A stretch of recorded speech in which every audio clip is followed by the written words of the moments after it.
अस्सलामुअलैकुम, welcome back to my YouTube channel learn with Laila Afzal Khan. आज का हमारा लेक्चर है वॉर ऑफ इंडिपेंडेंस के बारे में। हम पढ़ने वाले हैं सारी की सारी डिटेल्स वॉर ऑफ इंडिपेंडेंस से रिलेटेड। और इसके अलावा हमने इससे पहले हमने किया था कि हमने सर सैयद अहमद खान की सीरीज शुरू की थी, लेकिन मुझे लगा ये चीज के वॉर ऑफ इंडिपेंडेंस पढ़ाने के बाद सर सैयद अहमद खान की जो बकाया सीरीज है वो मैं कंप्लीट करवाऊंगी। तो आज का लेक्चर होने जा रहा है, जैसे कि आप सबको पता है, वॉर ऑफ इंडिपेंडेंस। अब इस इन वर्ड्स को पहले, जैसे कि हमारी वीडियोस का एक उसूल है, एक तरीकाकार है, जिसमें हम पहले इन लफ्जों को ब्रेक करते हैं। जो भी हम टॉपिक करते हैं हम उसको पहले ब्रेक डाउन करते हैं। जैसे यहाँ पे है वॉर का क्या मतलब होता है? जंग, लड़ाई, बैटल, कोई भी चीज को आप कह सकते हैं। वॉर होती है जंग को, ठीक है। उसके अलावा इंडिपेंडेंस होती है, किसको कहते हैं? इंडिपेंडेंस कहते हैं आजादी को। इंडिपेंडेंस हो है आजादी, यानी कि वॉर ऑफ इंडिपेंडेंस का क्या मतलब हुआ? आजादी की जंग। ये था हमारा शॉर्ट सा इंट्रोडक्शन आज की वीडियो के बारे में।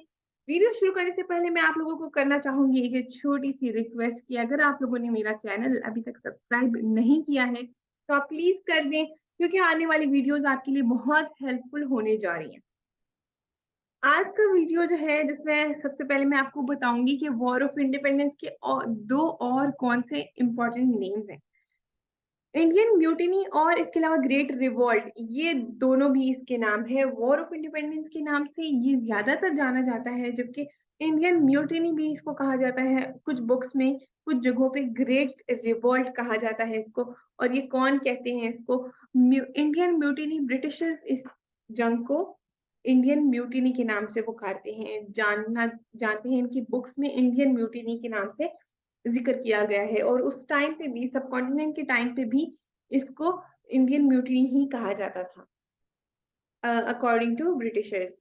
इसके अलावा हिंदू और मुस्लिम इसको ग्रेट रिवॉल्ट कहते थे, इस जंग को।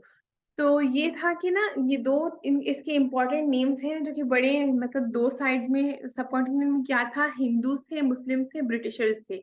हिंदू मुस्लिम्स जो है इस जंग को ग्रेट रिवॉल्ट, जबकि ब्रिटिशर्स इस जंग को इंडियन म्यूटिनी कहते थे। Background of war of independence में हम देखेंगे कि ये वॉर ऑफ इंडिपेंडेंस हुई क्यों, ये और ब्रिटिशर्स जो हैं ये इंडिया क्यों आए। Why Britishers came to India? GDP of India was the interest of Britishers. एक इम्पॉर्टेंट बात ये है कि उस वक्त, जब ये वॉर ऑफ इंडिपेंडेंस से पहले इंडिया में क्या था? इंडिया की जो जीडीपी थी ये बहुत हाई थी, बहुत हाई थी। और इसी वजह से ब्रिटिशर्स का हो गया इसमें इंटरेस्ट पैदा, और वो लोग आने लगे कहाँ पे? सब कॉन्टिनेंट में। Britishers made their companies in India, and after coming to the subcontinent, Britishers made their companies in India. They made different factories, and they started controlling over having control over different parts of India. तो क्या हुआ कि Britishers ने आहिस्ता आहिस्ता आके अपना control different हिस्सों पे होना करना शुरू किया था। ब्रिटिशर्स क्यों कर रहे थे ऐसा? ब्रिटिशर्स की ऑलरेडी बहुत सारी कॉलोनीज थी, वो एक कॉलोनियल कॉलोनियल पावर थी।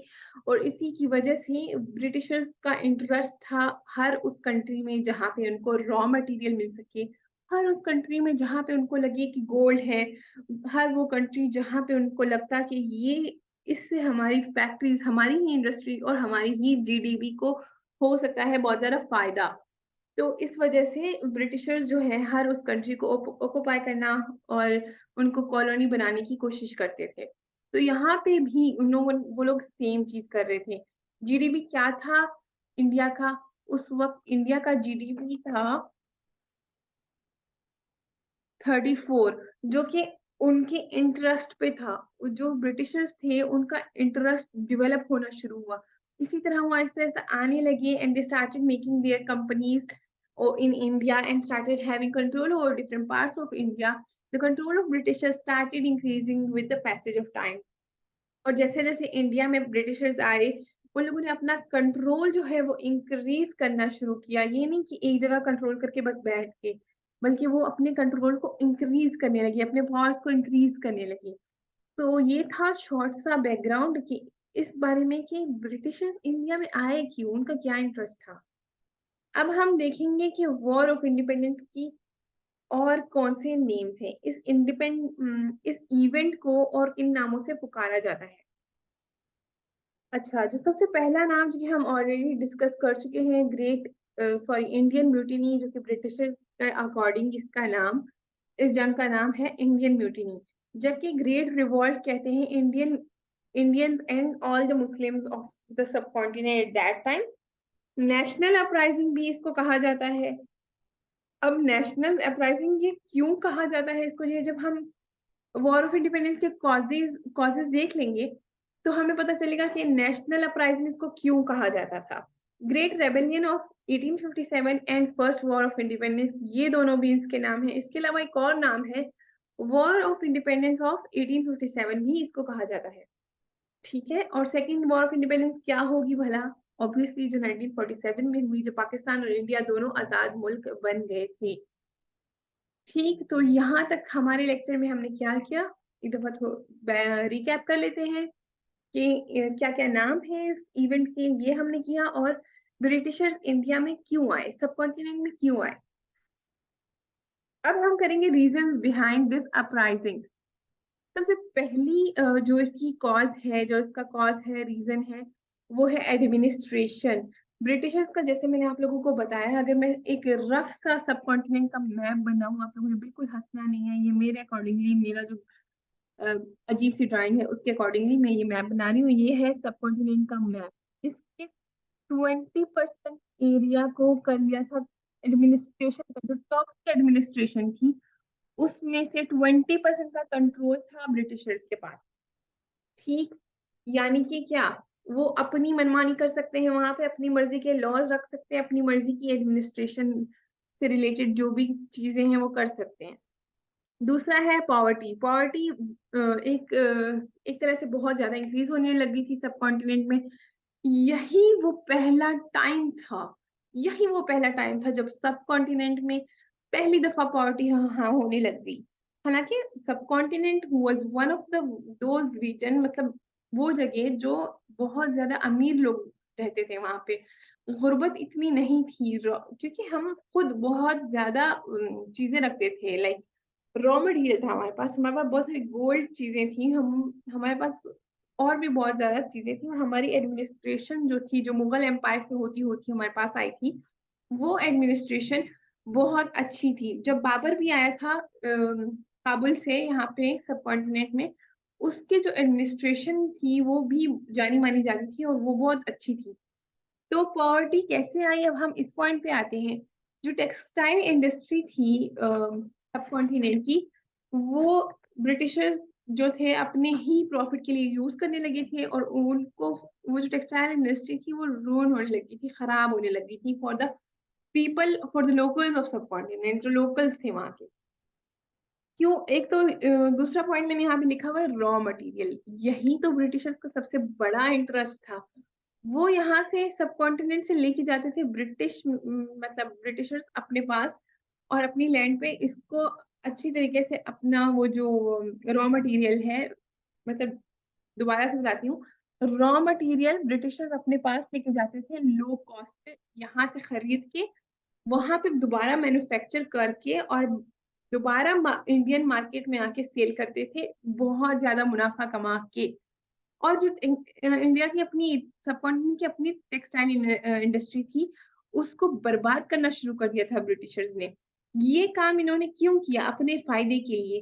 तो जब ये इंडस्ट्री बर्बाद होने लग गई थी और रॉ मटेरियल जो था वो यहाँ से सस्ते दामों खरीद के अपने पास ले जाके और दोबारा थोड़ी सी मेहनत करके दोबारा अच्छे से पैकेजिंग करके और मैन्युफैक्चर करके दोबारा जब वो इंडियंस पे सेल करते थे, तो बहुत ज्यादा महंगा सेल करते थे। समझो आपने उसने 20%, 20 रुपीज में कोई चीज खरीद ली यहाँ से रॉ मटेरियल, और उस पे थोड़ी सी 10 की और मेहनत करके वही चीज यहाँ पे वापस लाके 100 रुपीज में वो सेल कर रहे हैं। तो आप समझ रहे हो ना मेरी बात। तो क्या हो गया, जो इंडियंस थे वो आहिस्ता आहिस्ता पॉवर्टी के करीब आने लगे, वो पॉवर्टी इंक्रीज होने लगी। नेक्स्ट पॉइंट हमारे पास, थर्ड पॉइंट है taxes on farmers and other people. ये एक बहुत बड़ा रीजन था अपराइजिंग के पीछे कि जो ब्रिटिशर्स थे उन्होंने फार्मर्स पे और बाकी जो लोग थे, आम लोग जो के काम कर रहे थे, छोटे छोटे काम करते थे लेकिन अपना घर बसर कर रहे थे, उन पे टैक्सेस लगाने शुरू कर दिए थे। तो जो अपराइजिंग थी वो उसमें फार्मर्स की मौजूदगी भी थी। इसी वजह से वो लोग भी गुस्से में थे कि वो टैक्स अदा नहीं कर सकते थे। तो वो जब टैक्स बढ़ाने लगे तो इस वजह से वो भी अपराइजिंग का हिस्सा बन गए। नेक्स्ट है हमारे पास एक और इम्पॉर्टेंट पॉइंट, रिलीजन। हिंदूज और मुस्लिम्स की सब कॉन्टिनेंट में फोर्स्ड कन्वर्जन्स हो रही थी इनटू क्रिश्चियनिटी। ये एक बहुत बड़ा रीजन था। फोर्स कन्वर्जन्स जो थी वो ना हिंदूज चाहते थे ना ही मुस्लिम्स चाहते थे, इसलिए ये चीज जो है बढ़ने लगी। और सारे मुस्लिम्स और हिंदूज दोनों आपस में मतलब बहुत गुस्से में थे कि इस तरह नहीं होना चाहिए। नेक्स्ट हमारे पास पॉइंट है teaching of Arabic and Persian excluded at school levels. जो अरेबिक और पर्शियन स्कूलों में पढ़ाई जा रही थी वो जो थी पढ़ाना बंद कर दिया था, इन लोगों ने निकाल दिया था सिलेबस में से। डॉक्ट्रिन ऑफ लैब्स क्या है? डॉक्ट्रिन ऑफ लैब्स बना दिया गया था। डॉक्ट्रिन ऑफ लैब्स ये है कि वो मुस्लिम्स या वो इंडियंस या वो हिंदूज जिनके बच्चे नहीं हैं, जिनके बेटे नहीं हैं, और उनकी जो प्रॉपर्टी है उनकी डेथ के बाद, उनके पेरेंट्स की डेथ के बाद वो प्रॉपर्टी आएगी डायरेक्टली ब्रिटिशर्स के पास।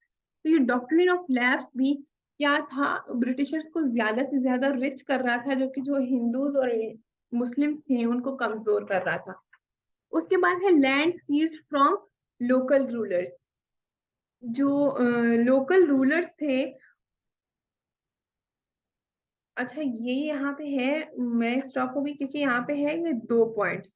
ये ये लास्ट पॉइंट होगा। आप लोग ये चीज ठीक कर दीजिएगा। जो लोकल रूलर्स थे उनसे लैंड जो है वो सीज कर दिया था। और जो ये वाला पॉइंट है हम पहले ये वाला समझ लेते हैं, उसके बाद ये वाला समझ लेते हैं। ये जो है मैंने आपको बता दिया कि लास्ट पॉइंट है वेस्टर्न से जो स्टार्ट हो रहा है। Land seize from local rulers. जो लोकल रूलर्स थे उनकी जो जमीनें और जायदादें वगैरह थी वो ब्रिटिशर्स ने अपने कब्जे में ले ली थी। इसके अलावा western culture and new invention होने लगे थे जो कि ना मुस्लिम्स और ना ही हिंदूज को एक्सेप्टेड थे। और उनके जो माइंड, क्योंकि एक तो माइंडसेट ये बना दिया था, उनके फोर्स कन्वर्जन हो रहे थे क्रिश्चियनिटी के टूवर्ड्स, और दूसरा वो अपना कल्चर जो है सब कॉन्टिनेंट में फैला रहे थे। ये चीज एक्सेप्टेबल नहीं थी जो सब कॉन्टिनेंट के रहने वाले लोग थे। तो ये थी कुछ रीजंस, कुछ कॉजेज जिनकी वजह से जो वॉर ऑफ इंडिपेंडेंस है वो हो गई थी। इसके अलावा और भी बहुत सारी थी, इसके अलावा भी थी, क्योंकि ये मिक्सचर था, कोई एक रीजन नहीं थी वॉर ऑफ इंडिपेंडेंस की। मिक्स रीजंस थी, और जो लोग जंग में आए भी थे शिरकत करने के लिए और जो वॉर ऑफ इंडिपेंडेंस हुई भी थी, तो सब निकल रहे थे घरों से, कोई किस रीजन की वजह से निकल रहा था, कोई किस रीजन की वजह से निकल रहा था। तो एक रीजन नहीं थी। तो ये था हमारा आज का लेक्चर जिसमें हमने किए कि कॉजेज ऑफ इंडियन रिवॉल्ट, या फिर आप इसको कह सकते हैं वॉर ऑफ इंडिपेंडेंस ऑफ 1857। तो अब हम ये वीडियो अपना लेक्चर यहीं पे खत्म करते हैं। अगली वीडियो तक के लिए अल्लाह हाफिज, अपना ख्याल रखिएगा।